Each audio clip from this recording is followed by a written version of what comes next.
Here, ons kom sê vir U baie dankie dat ons vandag so by mekaar kan wees. Dankie dat ons net kan kom stil word in U teenwoordigheid. Here, ek kom bid en vra dat U tot elkeen van ons sal spreek ook deur hierdie boodskap vandag. Dankie dat ons net nader en nader in hierdie seisoen kan beweeg, dat ons weet, Here, dis 'n tyd wat ons gebruik om U naam te loof en te prys, om vir die wêreld te wys, daar's 'n hoop, daar's 'n redder, daar's 'n verlosser, daar's 'n saligmaker. Ons eer U ook daarvoor en ek kom bid en vra, Here, dat U hierdie boodskap sal seën en dat U ook tot ons elkeen sal spreek in Jesus se wonderlike en heilige naam. Amen. Nou, ons het so 'n tydjie terug begin met die boek van Josua en ons is besig om deur hierdie boek te werk en ek gaan nog 'n geruime tyd met hom besig wees, maar ek sal Kersdag stop met Josua en ek sal vir ons 'n ander boodskap bring, so jy hoef nie na Josua te kom luister die 25ste nie. So asseblief kom en skakel in en wees deel van ons Kersoggend ook. Maar vanoggend wil ek net jou so vinnig terugvat vir die dalk wat nie hierdie eerste 2 dele gehoor het van hierdie boodskap nie, wil ek jou net so 'n bietjie terugvoering gee of agtergrond gee en dat ons nou vandag na die volgende deel toe kan gaan. Ons het gesien dat dit 'n nuwe seisoen was wat aangebreek het en wat die Here gekom het en vir Josua gesê het, my knegt Moses is dood en dat daar nou 'n nuwe leier is en dis Josua en Josua was vreesbevange geweest want gaan God met my wees? Gaan hy my gebruik? Gaan hy my vorentoe kan vat? En die volk het al hierdie angs en al hierdie vrees en al hierdie onsekerheid en dan is daar nog hierdie feit dat die volk hierdie vraag vra van gaan God ons lei? Gaan die belofte in vervulling kom? En dan sien ons dat die Here vir hulle 3 keer in daai eerste hoofstuk sê, wees jy net getrou, ek sal jou help. En God beklemtoon dit en sê, wees sterk, wees volmoed. 'n tweede keer, wees baie sterk, wees volmoed. En dis die beklemtoning wat hy vir ons gee. Dit maak nie saak hoe die seisoene lyk wat ek en jy moet inbeweeg nie, die tye wat ons lewe moet ingaan nie. Die Here kom met hierdie besonderse belofte en hy sê vir jou, wees sterk, wees volmoed, want God is met jou. Nou het ons na die tweede week toe beweeg en ons het gesê dat die Here het 'n opdrag gegee wat hy gesê het, heilig julle. Nou ek het eintlik gegaan en hoofstuk 2 so 'n bietjie geskiep en hoofstuk 3 vers 5 toe gegaan en die opdrag daar gaan uithaal wat Josua vir die volk gesê het, heilig julle want môre gaan die Here wonders onder julle kom doen. En as jy teruggaan dan na hoofstuk 2 toe, dan sien jy die opdrag wat die Here gegee het vir hierdie 2 manne en gesê het, gaan die onbekende in, gaan in hierdie stad van Jerigo in en gaan verken die land. Nou hierdie manne moes gehoorsaam wees, hierdie manne moes 'n geloofstap neem, hierdie manne moes alles prys gee en hulle lewe waag want hulle weet die koning gaan hulle wil doodmaak en God gebruik Ragab die hoer om vir hulle te beskerm. En uit dit uit is daar 'n besonders beklemtoning wat ons kan sien, dat as God vir jou opdrag gee en jy in gehoorsaamheid dit uitvoer, sal hy met jou wees. En toe hulle teruggekom het na alles wat gebeur het, het ons in vers 24 gesien waar hulle gesê het, waarlik die Here het die hele land aan ons hand gegee, ja, al die woners van die land bewe selfs vir ons. Die beklemtoning van God wat vir ons gee, God wat vir ons dra. Nou vandag gaan ons verder en ons kyk in hoofstuk 3 na die begin van die wonders. En dis waar hulle voor die Jordaan staan en wat hulle hierdie Jordaan moet inbeweeg. Nou, as jy eintlik kyk, was hulle eentjie weg van die Jordaan af gewees, hulle het gereis, hulle het nou tot by die Jordaan gekom. Dit is 3 dae na dit hoofstuk 1 die Here vir hulle gesê het, maak klaar, maak julle gereed, want julle gaan hierdie land inneem. So dis 3 dae later wat nou plaasvind en wat hulle gereed maak en die Here sê vir hulle, maak reg, trek na die Jordaan toe. En as jy daar kom, moet jy daar vernag en die môre vroeg moet Josua 12 manne gaan uitkies en hy moet die priesters reg kry en die priesters moet begin om in te beweeg in hierdie Jordaan in. Nou dis waar ons eintlik nou vandag is. So kom ons kyk net gou hier. Josua 3 vers 1 tot 5. Daarop het Josua die môre vroeg klaar gemaak en hy het met al die kinders van Israel wat in Sittim af weggetrek het en by die Jordaan aangekom het en daar die nag oorgebly voordat hulle deur getrek het. En aan die einde van 3 dae het die opsigters van die laar deurgegaan en aan die volk bevel gegee en gesê, net soos julle die verbondsark van die Here julle God sien en die Levitiese priesters wat hom dra, moet julle van julle staanplekke af opbreek en agter hom aantrek. Maar laat daar 'n afstand van omtrent 2000 el tussen julle en hom wees. kom nie naby hom nie, sodat julle die pad kan weet waar julle langs moet trek, want gister en eergister het julle nie met die pad getrek nie. Verder het Josua aan die volk gesê, heilig julle, want môre sal die Here wonders onder julle doen. Nou ek wil net hê jy moet hierdie prentjie kry. Hulle het nou opgestaan die oggend, die priesters is reg, hulle het die ark van God opgetel, hulle dra hom op hulle skouers en hulle is besig om vooruit te beweeg na die Jordaan toe en dat die Here eintlik vir hulle sê dat hulle moet ingaan in hierdie Jordaan in. Dis nou die priesters en dan moet die volk hulle agterna volg. So die volk kan nie vooruit hardloop nie. Hulle kan nie verby die ark gaan nie, want die ark van God is dit wat hulle rigting aanwys. Dis hulle pasaangeer, dis hulle GPS, dis die leiding wat hulle het en vir hulle wys die paadjie wat hulle moet stap en hy maak dit baie duidelik en hy sê vir hulle, want julle ken nie die pad wat julle gestap het nie. Julle het nog nooit voorheen op hierdie pad geloop nie. Daarom moet die priester vir jou die rigting wys waarheen jy moet gaan. So hulle stap absoluut in geloof, absoluut in gehoorsaamheid, absoluut in afwagting om te sê, God, wat wil U hê moet ek doen? Hoe wil U hê moet ek hierdie paadjie stap? Hoe wil U hê moet ons hierdie Jordaan nader? Nou wat dit eintlik baie interessant maak as jy gaan kyk, hierdie Jordaan was eintlik in vloed gewees. Hierdie rivier was nie op daai stadium in 'n rustige tydjie nie. Ek en jy sou gewag het en gesê, kom ons wag vir die vloed om verby te kom. Kom ons wag vir hierdie rivier om rustiger te wees. Nee, hulle het gewag tot die Valdam se sluise altyd oop is byvoorbeeld. En hy erg oorstroom en dan weer te gaan. Dis wat God doen. Hy kom juis in tye van ek en jy wat dink en glo en vertrou. Hy sê ons nie gaan nie vir die maklike paadjie gee nie. Dan gaan jou die moeilike paad staan. Ek wil juis staan daar. Ek wil juis dit moeilik. Ek wil dit juis baarlik hê sodat mense moet sien dis nie Josua die werk is van ons God. Van die werk. Ek en jy vertrou en vas staan. Josua 3:5 sê baie duidelik vir ons. En net toe die draers van die ark by die Jordaan kom en die priesters wat die ark dra, hulle voete aan die kant van die water insteek terwyl die Jordaan vol was op al sy walle al die dae van die oes. Nou hierdie wat hy beklemtoon van die walle vol was al die dae van die oes, is eintlik duidelik vir jou en my te sê hierdie was 'n vloed gewees. Hierdie was juis hierdie tyd en die oomblik toe die priesters hulle voete in daai water steek. Die oomblik toe hulle hom nader, kyk wat gebeur. Die ark simboliseer God se teenwoordigheid. Dis 'n stap van geloof. Priesters moet eerste tree gee, die volk moet volg. Met priesters se eerste tree maak die Jordaanrivier 'n muur oop. Is dit nie amazing nie? Om te dink, jy staan voor hierdie magdom water. Dis 'n vloed wat afkom. Dis bitter gevaarlik. Hierdie priester met die ark op sy skouer, hy's kwesbaar, hy kan val. Dis 'n gewig wat hulle dra. Hierdie 4 manne moet op hulle skouers hierdie ding dra. Hulle moet saam beweeg, saam 'n tree gee. En die oomblik wat hulle daai tree gee, stop daai water soos 'n muur reg langs hulle. Wow. Ek dink ek sou verstom gestaan het. Want ek dink as jy in die water en kyk en jy 'n visserman is, gaan jy staan en kyk vir die groot visse. En jy gaan dink en wens ek my visstokkie. Ek wens ek my hand net so insteek en daai vis gryp nie word nie. Maar hierdie mense stap nie net in 'n rivier in nie. Die woord sê vir ons, hulle het op droë grond deurgestap. Kan jy jou indink wat se autoriteit en mag God het dat hy selfs daai rivier wat soveel water is, wat soveel vog het, totaal laat stop, dat hy heeltemal tot stilstand kom, dat hy verder onder toe opdroog, want daar is nie meer water wat vloei nie, en hierdie volk stap deur op droog grond. Amazing, kyk gou hier, daai eerste tree. Ek wens, ek moes seker eintlik vir AI gevra het om vir my mooier prentjie te gee, want die woord sê nie vir ons hy het oop gesplit nie, die woord sê vir ons hy het gestop van die rigting af wat hy gevloei het, dit het soos 'n muur tot 'n stilstand gekom, en hulle kon deurbeweeg. Nou wat vir my amazing is, hierdie priesters is gesê, deur Josua, julle moet in hierdie middel van hierdie rivier gaan staan, en daar moet julle bly, tot die hele volk deurgegaan het, en dan kan hulle eers uitkom. Hierdie volk moes deurstap en hulle moes aan die ander kant gaan wag vir hierdie priesters en terugkyk en terugbeskou oor hierdie wonderwerk wat God gedoen het. Vers 16.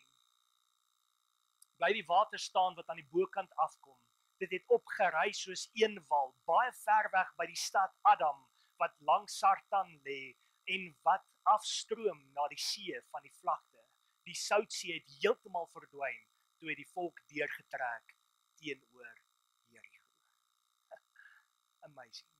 Kan jy jouself indink, die Soutsee wat ook in hierdie oomblik heeltemal verdwyn, as gevolg van die Jordaan, en hierdie volk kan deurstap op droë grond.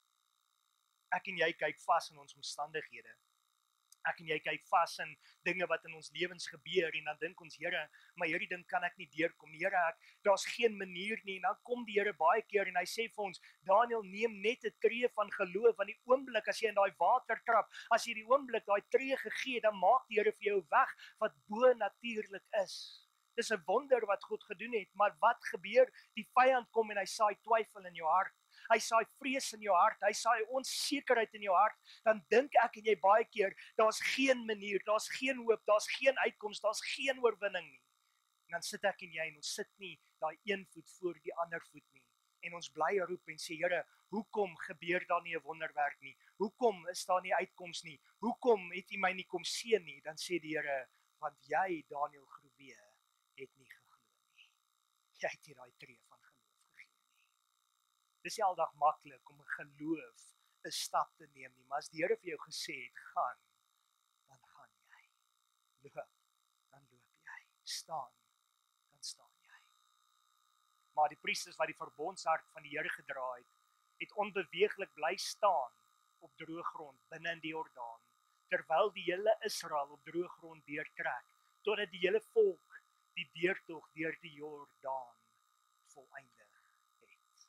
Nou, as ek hierdie bottel water moet vat, en ek kom so voor my moet hou, die hele diens deur, gaan my arm ons moeg word. Nou kan jy jou dink, jy staan met die ark van God op jou skouers, en duisende mense moet verby jou stap, en jy bly staan op daai plek, sonder dat die grond wat baie water gehad het, jou enigsins in daai grond in laat insak. Sodat jy enigsins moeg word. Sodat jy enigsins tou wil opgooi en vra, is daar iemand anders? Want onthou, net die priesters mag daai ark gedra het. Hierdie manne moes stil staan met hom. En ek weet nie hoeveel ure dit gevat het nie, maar dit was nie net 'n uur se trek nie. Dit was nie net 10 minute nie. Dit was waarskynlik 'n dag wat hulle daar gestaan het. Want die Here sê vir ons, as jy verder hierdie stuk gaan deurlees, dan sien jy, en toe hulle aan die ander kant kom, het hulle daar kamp opgeslaan en oornag. Gaan jy vir 'n dag lank staan met 'n ding op jou skouers? Ek staan gister by hospitaal, eergister, ek kan nie eens onthou nie, en mense sê vir my, Dominee, wil jy nie sit nie? Ek sê vir hulle, nee, ek sal staan, en ek staan 'n uur en 'n half, en dit pla my nie. En toe dink ek vir myself, hoe sal jy staan met 'n skooltas vol boeke op jou skouer, deeldag? Ek sal dit nie maak nie. Waar is die matrieks met daai swaar tasse? Ek sal dit nie maak nie. Maar hier staan hierdie manne, in geloof, in die autoriteit van God, hele dag, met die ark op hulle skouers. Sink nie weg nie. Hulle raak nie moeg nie. Hulle raak nie mat nie. Hulle gee nie toe op nie. Hulle druk deur. So. Wat sal die teken wees vir die geslagte wat volg? Jy sien, die Here het hierdie teken gegee en gesê, hier's die teken, julle gaan op droë grond deurstap, en al die Israeliete wat op daai stadium dit gesien het geglo, en hulle het geweet, maar die geslagte wat na dit kom, hulle gaan vra en sê, man, is dit nie maar net ou mens stories nie? Is dit nie maar net verhale wat mense vertel het nie? Dan kom die Here met hierdie besonderste ding, wat hy verder vir hulle kom wys en sê, daar gaan 'n teken wees, wat opgerig word vir die geslagte wat kom, sodat hulle kan weet van hierdie wonder. Josua 4, vers 1 tot 3.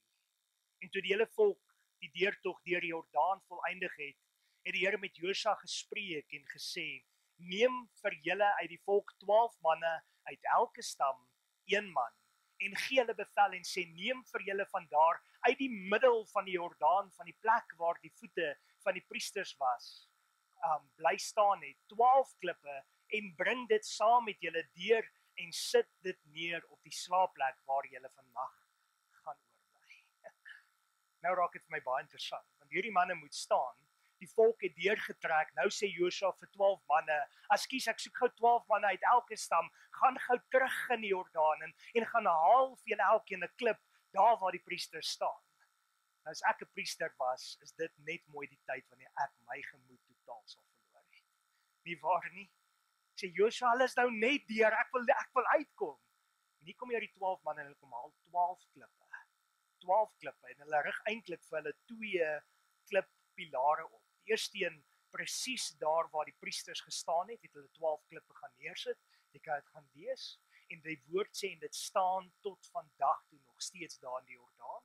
Dan glo ek vas, dit staan tot vandag toe nog steeds in die Jordaan. En daai het hulle 12 klippe saam met hulle geneem wat hulle uitgedra het na die plek waar hulle die aand oornag. Kom ons kyk gou verder. Hoekom? Vers 21. En hy het met die kinders van Israel gespreek en gesê, wanneer julle kinders later hulle vaders vra en sê, wat beteken hierdie 12 klippe of hierdie klippe? Dan moet hulle antwoord, dit aan hulle kinders bekend maak en sê, op droë grond het Israel deur die Jordaan getrek. Is dit nie amazing nie? Deurdat die Here, julle God, die water van die Jordaan voor julle uit laat opdroog het, totdat julle deurgetrek het soos die Here julle God gedoen het, met die skelfsee wat hy voor ons uit laat opdroog het, tot ons deurgetrek het. Dat al die volke van die aarde kan weet dat die hand van die Here sterk is, sodat julle die Here God altyd mag vrees. Hierdie is 'n teken wat Josua opgerig het in God se opdrag, met ander woorde in gehoorsaamheid, sodat die kinders hom moet vra, waarvoor is daai klip? Waarvoor is dit? Hoekom is hierdie klippe daar? Hoekom kan iemand dit nie net weggeskraap het nie? Dan sê hulle vir hulle, want God het vir ons die Jordaan op hierdie plek oopgemaak, dat ons op droë grond kan deurbeweeg. Is dit nie amazing nie? Dit het my so laat dink aan my kinderdae, toe ek 'n seun was, my pa ons gevat het deur die land, en dan kom jy op 'n plek, en dan sien jy hierdie standbeelde, en dadelik vra jy, hoekom en waarvoor, en wat het gebeur, en dan gaan jy na die gelofte dag toe, en jy sien al hierdie tekens en prente, en al hierdie goed wat gebeur, en jy vra hierdie vrae, en dan is dit eintlik net om te kan sê, weet jy wat, dis geskiedenis wat plaasgevind het, en net so ook kom hier die Here, en hy bevestig en sê vir ons, hierdie klippe is opgerig, sodat ek en jy moet weet, dat God die oorwinning gegee het, dat selfs die Jordaan opgedroog het. Met ander woorde, nothing is impossible for my God. Niks is onmoontlik nie. Niks is onmoontlik nie. Die doel van die klippe is 'n herinnering van God se getrouheid. Dis om hierdie kinders en die geslagte wat kom te kan sê, God was getrou. Hy het nie net in Egipte gesê, trek uit nie. Hy het ons uit Egipte uitgelei, hy het die dooie see oopgekleef, dat hulle kon deurstap, en selfs by die Jordaan was God nog steeds getrou.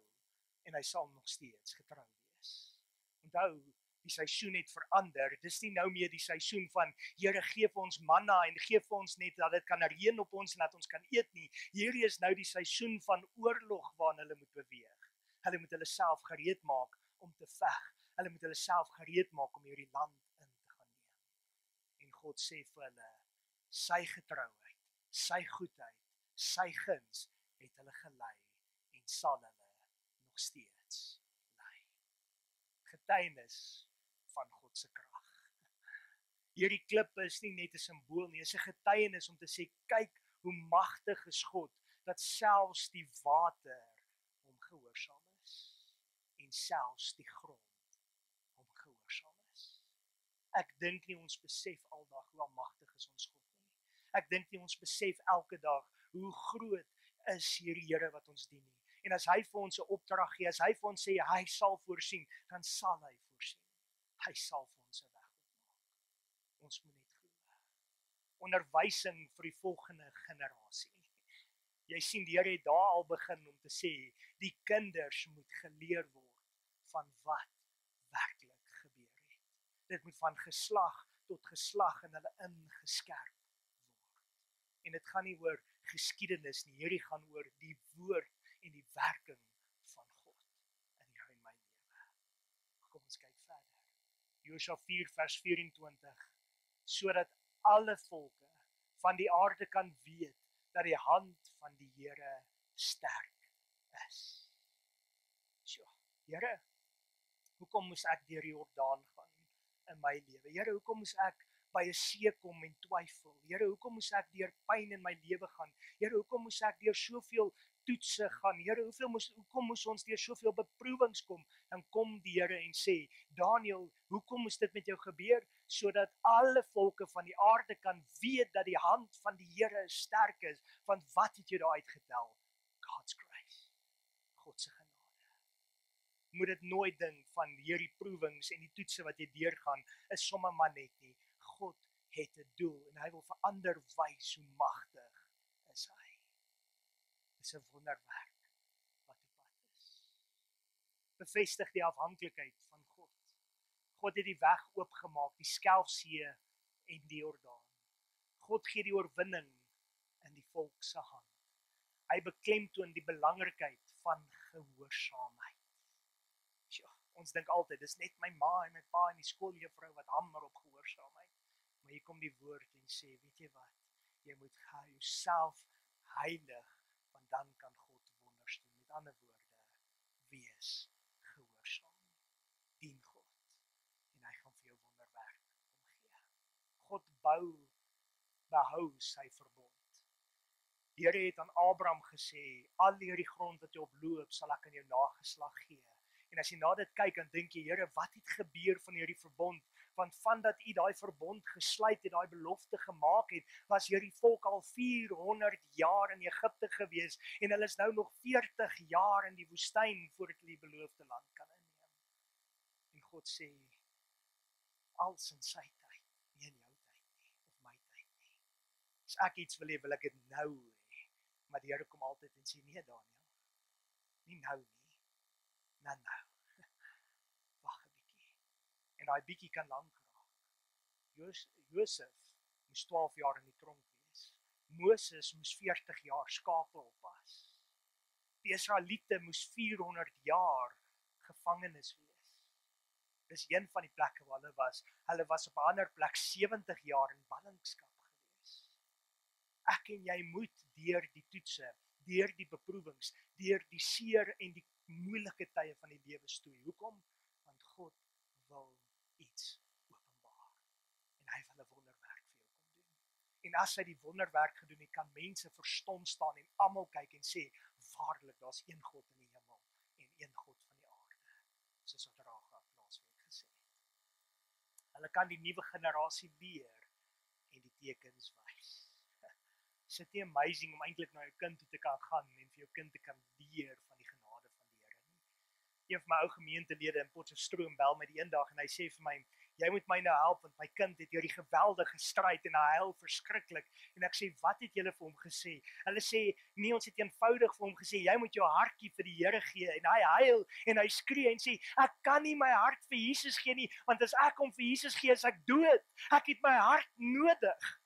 En ek moes vir hulle oor die foon verduidelik om te sê, okay, julle het dit reg gedoen, maar hy moet verstaan, hy nooi eintlik liewe Jesus in sy hart, om in sy hart te kom bly. En dat hy gaan lewe saam met Jesus.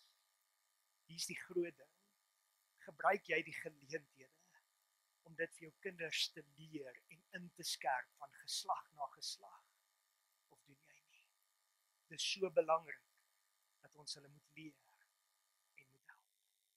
Wat het dit met ons vandag te doen? Prediker 22 vers 6. Lei die kind in die regte weg en hy sal nie daarvan afwyk wanneer hy oud word nie. Met ander woorde, die woord sê dit vir ons in Spreuke en op baie plekke, buig die boompie terwyl hy klein is. Buig hom terwyl hy klein is en hy sal getrou bly. Maar as hy eers oud is en jy draai daai boompie buig, it's not gonna happen. Dis hoekom dit so belangrik is, hierdie einste ding wat hulle sê, leer die volgende generasie, vertel die kinders, as hulle vra, moenie vir hulle sê, ag, dis 'n storie, en ek het nie nou tyd daarvoor nie. Vertel hulle, leer hulle van die woord, leer hulle van God. Gaan verder. Bou geestelike klippe in jou huis. Jy kan dalk gaan en vir jou kinders sê, weet jy wat, ons gaan nou 12 klippe hier in hierdie huis kom bou, en hierdie klippe gaan elkeen iets anders verteenwoordig. Nommer 1, jou vrou gaan vir jou kwaad wees, omdat daar 12 klippe in die sitkamer staan, of wherever staan. Maar dink dit gou hieraan as 'n voorbeeld. Nommer 1, getuienisse. Hoeveel keer het ons die geleentheid om teen ons kinders te getuig van die werk wat die Here gedoen het? Hoeveel keer het ons getuienis dat ons kan deel van God se goedheid, God wat voorsien het, en ons deel dit nie met ons kinders nie. So as 'n klip wat ons kan neersit om te sê, ons gaan getuig teenoor mekaar van wat God in hierdie huis doen. Nommer 2, ons gaan deel die stories van hoe God voorsien het. Ek onthou my ma en ek het dit al vertel, maar die wat nie gehoor het nie, gaan ek dit vandag weer vertel. As kind het my ma aan 'n tafel gesit, die potte was op die stoof, hulle het water al daarin, hulle het kook en my ma sê kom ons moet eet en ek maak die potte oop, 'n honger tiener seun en ek sê wat gaan hier aan, hier's net water en wat gaan ons eet? En my ma sê kom sit, die Here gaan voorsien. En ons het aan die tafel gesit en my pa het gebid en gesê, Here, seën hierdie kos wat ons nou gaan eet. En toe hy amen sê, hoor ons die deurklokkie lui. En toe ons by die deur gaan kyk, is dit bokse en bokse en bokse vol kos. God het voorsien. En dit sal altyd in my lewe bly, nie net omdat my ma dit hoeveel keer vir ons vertel het nie, maar omdat ek as kind kan onthou en gehardloop het en gaan kyk het wat is by die deur. En daar was niemand nie, net bokse kos. God voorsien. Nommer 3, gebede wat beantwoord is. Hoe lank bid ons vir 'n spesifieke saak? Hoe lank bid ons vir 'n spesifieke persoon? En dan antwoord die Here daai gebed en dan bly ons net stil. Ons gaan nie eens na danksegging na God toe nie. Toe ek in Amerika was so 'n paar jaar terug, het ek gaan kuier by 'n predikant en ons het 'n kursus daar gedoen. En hierdie man sê vir ons, "O, hierdie vrou hier langs my is 'n riller. Sy's so erg dat as hy die blare van sy boom afval in haar erf en hy het sy erf klaar skoon gemaak, dan vat sy daai sakke vol blare wat sy klaar opgetel het en sy gooi alles uit op sy erf. Nie sit die sakke daardeur nie." En dan kla hy by haar en ons het so entjie weggery en toe sê hy, "Oh Lord, please save Doris and please forgive me, Lord, but please have grace on Doris' soul." En ons ry daar weg. En ek weet nie wat het later gebeur nie, maar net daai gesindheid van om op te hou kla en eerder te begin om te bid. Want as ons gaan bid, gaan die Here verander en hy gaan werk en ons kan begin getuig teenoor ander van die werk wat God gedoen het. God is getrou. Nommer 4, simbole wat getuig van God se werk. Op 'n stadium in my ouer huis met die wat julle weet al die aanslae teen Kersfees en almal wat soveel konflik het en toe is daar gesê die Kersboom moet uit die huise uit en ek gaan nie in daai debat eers ingaan nie. Maar ek onthou op 'n stadium was dit so erg geweest dat my maale toe gegaan het en hulle het die Kersboom weggegooi en hulle het 'n toneelstuk in die huis gaan bou elke Desember wat die krib was, met die skape was, met die diere was en die wyse manne was wat die geskenke kom bring het. En hy het hulle gesê hier's die Kersverhaal. En dis wat ons celebrate. Wat se simbole rig jy in jou kind se lewe op? Wat se tekens wil jy in jou kind se lewe kom inskerp sodat hy kan weet waaroor ons geloof gaan? Nommer 5. Rituele so saam bid, saam aanbid en saam Bybel lees. Daai was my altyd 'n challenge. Ons het baie keer saam gebid in die huis en ek onthou my pa se gebede van kinds af. Hy het jou op 'n sekere manier geleer bid en raai wat? Ek bid vandag baie soos wat my pa gebid het. Hoekom? Want dis wat in my lewe ingeskerp is. Hy het altyd na aandete gesê, "Kom, dis nou tyd om Bybel te lees." Dan wil Daniel 'n rekenaar speel. Daniel wil alles gaan doen. Dan sê hulle, "Nee, kom Daniel, kom lees eers Bybel." En Daniel moet luister want wat gebeur na die diens? Dan vra sy pa vir hom, "Wat het ek gelees?" En as ek nie kon antwoord nie, dan het ek so 'n bietjie pak slaag gekry. Dit was moeilik, maar ek het geleer om te luister. Ek het geleer om te aanbid. Wat se simbole, wat se rituele, wat se tekens bring jy in jou huis in, sodat jou kinders kan sê, "Pappa, waarom gaan ons elke Sondag kerk toe? Waarom doen ons hierdie? Waarom lees ons elke dag Bybel?" Vra hulle dit. Praat gereeld oor God se getrouheid. Kinders bou deur geloof. Of jy bou hulle geloof deur met hulle te praat en die hele tyd met hulle te in te plant in hulle lewe in. Hierso is die volgende een. Kinders onthou altyd wat hulle ouers hulle leer. My ma het ons sekere goedjies geleer van kinds af en daai goed sal ek nooit vergeet nie. En baie van daai goed is wat ek in my kinders se lewens gaan inskerp het. En raai wat, baie van daai goedjies gaan weer wees wat hulle in hulle kinders se lewens eendag gaan inskerp. Hoekom? Want dis hoe ons leer. Ons waardes word nie gebou deur 'n skool wat vir jou sê dis wat die boeke sê nie. Ons waardes word gebou deur die ouers wat vir jou wys hoe om te leef. My pa het altyd vir ons in 'n grappende wys gesê, moenie doen wat ek doen nie, doen wat ek vir jou sê. Maar 'n kind doen nie wat jy sê nie, 'n kind doen wat jy doen. Wys hom om Bybel te lees. Wys hom om te bid. Wys hom wat is aanbidding. Ek staan nou die eendag by 'n diens en 'n klein dogtertjie staan by die mense en hulle sing en hulle aanbid die Here voluit en daai klein dogtertjie se gesiggie het so mooi gestraal, die oogies wat toe is, die klein handjies wat opgaan en sy loof en prys Jesus. Waar het sy dit gesien? Mamma en pappa. Mamma en pappa. Kinders glo of bou hulle geloof deur wat hulle ouers glo. Wat die ouer glo en wat die ouer in sy geloof doen, is wat die kinders gaan doen. As jy jou kind groot gemaak het in die kerk, gaan jou kinders wil kerk toe gaan. En jou kleinkinders wil kerk toe gaan. Maar dit begin by jou. Kinders se geloof word gebou deur wat hulle ouers hulle vertel het. Die stories wat daar is.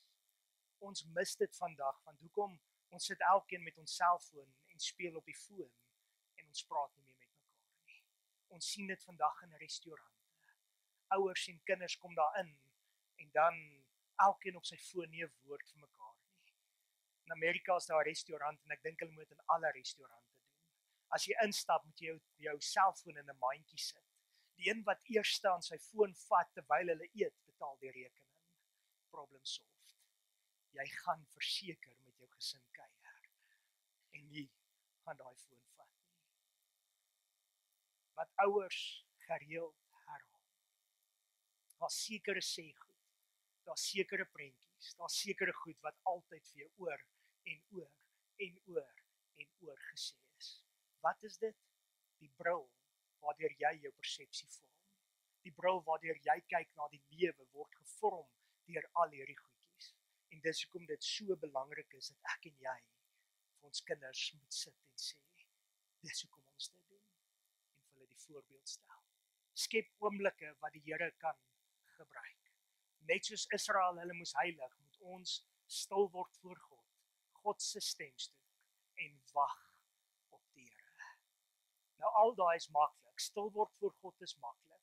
Om God se stem te soek is maklik, lees net die woord en gaan luister net na musiek of gaan net in aanbidding. Maar daai laaste enetjie, wag op die Here, is glad nie maklik nie. Sien my vir batterye asseblief.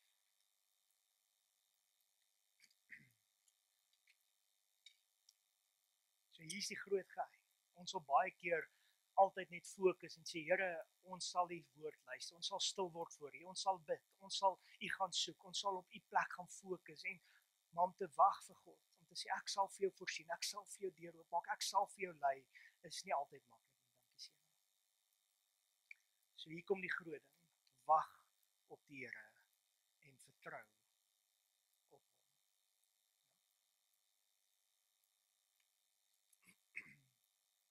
Natasha, kan jy vir my blaai daarbo asseblief? Net na die volgende een asseblief. Leer jou kind dat God vandag nog wonderwerke doen. Baie keer dan kyk ons na die woord en ons sê, weet jy wat, wonderwerke het net in die Bybelse tyd plaasgevind. Wonderwerke gebeur vandag nog. God doen vandag, elke dag nog steeds wonderwerke in verskeie mense se lewens. En hy gaan vir jou kom seën, as ek en jy net gaan begin agterkom, dit waarvoor ons bid, dit waarvoor ons vra, dit wat ons eintlik voor God se voete kom neerlê, hoe hy dit 'n werklikheid kom maak. En hoe kan jy dit raak sien? As jy eenvoudig begin om 'n joernaal te hou en te sê, Here, op daai dag het ek gebid en vir die Here daarvoor gevra. Ek wil vir Johannes as 'n voorbeeld gebruik. Hy het aan begin van die jaar of in die winter kom hy na ons toe en hy sê, ek bid al so lank dat die Here vir my so baadjie moet gee. En iemand kom na hom toe en sê vir hom, ek wil vir jou baadjie gaan koop. Wat se baadjie wil jy hê? en hy kry presies die baadjie waarvoor hy gebid het. Sien, God voorsien altyd. Hy genees ons. Ons het al hoeveel keer vir mense getuig en vertel van ons bid vir hulle gesondheid, maar weet julle hoeveel mense het al gesond geword? Hoeveel mense het ons al gebid en gevra, Here, kom maak 'n weg. Ons het uit geruime tydjie terug hier gesit en gesê, Here, ons bid vir Hannelie, dat daai geen kanker moet wees in daai skildklier nie. En weet julle wat? Die Here het daai wonderwerk gedoen, daar is nie kanker nie. En raai wat? Die skildklier wat vergroot is, gaan hy nog steeds 'n wonderwerk doen. Hy kan krimp, of die Here gaan 'n wonderwerk doen en voorsien dat sy kan gaan vir die operasie. God is getrou. Hy gaan 'n weg oopmaak. Hy voorsien vir ons. Hy herstel ons. Hy maak ons heel en hy bring en hy dra vir ons en hy gee vir ons vrede in moeilike tye. Daar's so baie wat ek kan bly noem en kan aanhou noem van hoe God seën, hoe God ons dra, hoe God ons omvou, hoe God ons optel. Maar die groot geheim wat ek en jy vandag het is net om te kan besef dat as die God vir ons gesê het, neem 'n tree van gehoorsaamheid in die Jordaan in die vloedwater in die onbekende gaan hy vir jou wonders doen. En hy gaan vir jou soveel wonders doen, dat jy kan oprig as 'n teken, dat ander daarvan kan hoor, dat ander daarvan kan getuig, dat ander kan sien, hoe groot is God, hoe getrou is God. Dit wat jy deurstoei, is God besig om te werk, sodat hy ander kan sien. God is getrou. Die volk het deur die Jordaan getrek op droë grond, nie omdat hulle sterk was nie, maar omdat God getrou is. Ek en jy gaan deurtrek op droë grond, nie omdat ek en jy oulik is of mooi is of sterk is nie. Hoekom? Omdat God gesê het, ek is getrou. En hy is getrou. Hou vas aan hom. Dieselfde God sê vir ons vandag nog, wees sterk, ja, wees baie sterk. Wees volmoed, heilig julle, vertel dit aan julle kinders. Dieselfde God, dieselfde boodskap van Josua hoofstuk 1, regdeur tot in hoofstuk 4, kom die Here met 'n boodskap en sê, getuig teenoor jou kinders, wys hulle wat dit is om God te dien. Moenie bang wees nie, God is met jou. Hy gaan jou seën. Hy gaan jou deurdra. Moenie te opgooi nie. Ek wil julle moet saam met my net luister na hierdie volgende liedjie wat ek wil speel. Ek wou maar laasweek gespeel het, maar ek dink tog ek wil hom gou vandag vir julle opsit. O Vader, ek roep U naam. Vul my met die Gees. Lei my weg van vleeslike begeertes en laat my wandel in die waarheid. Die vrug van die Gees is liefde wat rein is, vreugde wat helder soos 'n fontein vloei, vrede wat my hart vul soos 'n rivier, en geduld wat wag op die tyd alleen, vriendelikheid wat ander dra, goedheid wat uit uw hart vloei, geloof wat nooit wankel nie, en sagmoedigheid wat die lig wys, selfbeheersing wat die vlees stil maak, 'n Gees wat altyd na jy luister, teen sulke dinge is daar geen wet nie, want die Gees bring lewe, die Gees bring vryheid. O Vader, ek prys U naam, laat my wandel in die Gees, nie my eie begeertes nie, maar U wil alleen, seën my met wysheid, seën my met lig, U Gees lei ons in waarheid, U Gees herinner ons aan U woord, U Gees leer ons om U lief te hê en om U geboei te behou, U Gees gee krag in swakheid, U Gees bring troos in pyn, Die Gees gee hoop in donker dae en wys die pad van regverdigheid. Die Gees leer ons om te bid met sugte wat nie uitspreekbaar is nie. Die Gees getuig dat ons die kinders is en roep uit, Abba, Vader. O Vader, ek prys U naam. Laat my wandel in U Gees. Nie my eie begeertes nie, maar U wil alleen. Seën my met wysheid, seën my met lig. Die Gees gee wysheid nie van mense nie. Die Gees gee insig nie van hierdie wêreld nie. Die Gees openbaar die verborgenhede van U hart. En wys ons die weg na lewe. Die Gees maak ons tempels heilig. Die Gees seël ons vir die dag van verlossing. Die Gees laat die dorstige drink. Die Gees laat die hongerige eet. Die Gees is olie in ons lampe, lig vir die nag, ook vir die dag. Ek vra nie goud, ek vra nie rykdom. Ek soek nie eer van mense nie. Ek vra net U Gees, U wysheid, U insig, want U is my lewe, U is my alles. O Vader, ek prys U naam. Laat my wandel in U Gees. Nie my eie begeertes nie, maar U wil alleen. Seën my met wysheid, seën my met lig. Vra van die Gees, vul my lewe. Liefde, vreugde, vrede, laat dit vloei. O Vader, ek wandel in U lig, tot in ewigheid, tot in ewigheid.